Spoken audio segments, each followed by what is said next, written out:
دنیا عجیب است. اگر توجه کنیم حیات ما نیز به مثل 4 فصل سال است. وقتی تولید می شویم چون سبزه های نورسته تیز و با اوج قد می کشیم.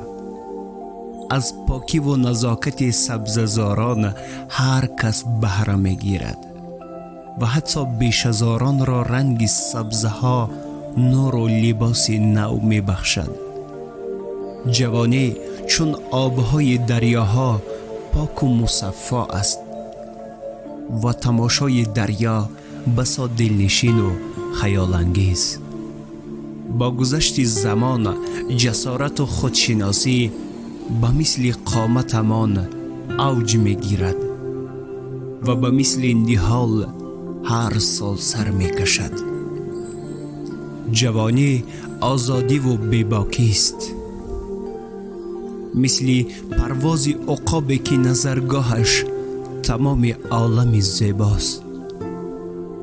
گلها نه تنها دلها را بلکه تمام وجود را تسلی بخش است. آن کیست که زیبایی را دوست ندارد؟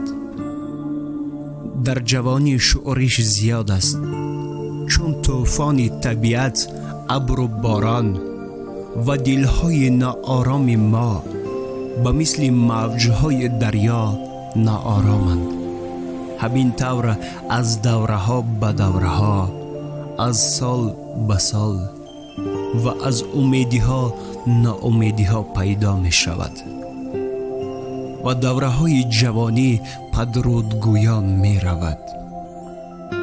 در پیری گلها خشکیده، سبزه ها سرخم و طبیعت به نور می گردد. فصل خزانریز باشد پیام از روزهای آخرین است، چون برگهای درختان ما را از تن جدا کرده شمالها ما را به جای می برد که دیگر هیچ.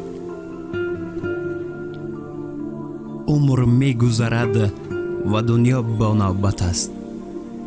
پس ما را می باید در روزهای زنده بودن هر دم را غنیمت شمرد و از امکانیت ها استفاده برد، زیرا فردا دیر خواهد شد. با سخنهای صمیمی پشت میکروفون بودم سعید علی سعدالله زاد.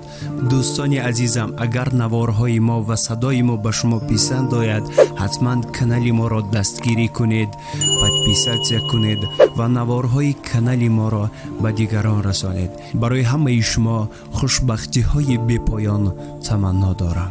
تا نوار نو، در امان خدا باشید.